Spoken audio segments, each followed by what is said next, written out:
La capacité de faire remonter son Église à la première Église par la succession apostolique est un argument utilisé par un certain nombre d'églises différentes pour affirmer que leur Église est la seule véritable Église. L'Église catholique romaine le revendique, l'Église grecque orthodoxe le revendique, certaines dénominations protestantes le revendiquent, certaines sectes chrétiennes le revendiquent. Comment savoir alors quelle Église a raison? La réponse biblique est: cela n'a pas d'importance. La première Église, sa croissance, sa doctrine et ses pratiques nous sont rapportées dans le Nouveau Testament. Jésus ainsi que ses apôtres ont prédit que de faux docteurs surgiraient.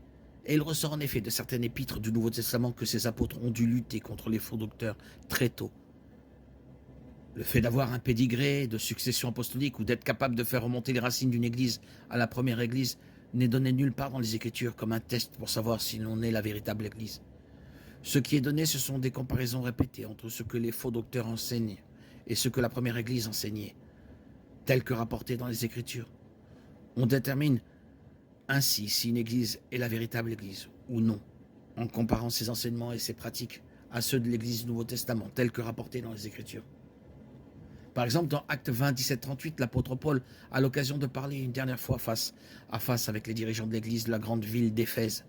Dans ce passage, il leur dit que de faux docteurs viendront non seulement parmi eux, mais qu'ils viendront d'eux. Versets 29-30. Paul n'expose pas l'enseignement selon lequel il devait suivre la première église, organisée comme sauvegarde de la vérité. Il les confie plutôt à la protection de Dieu et à la parole de sa grâce, au verset 32.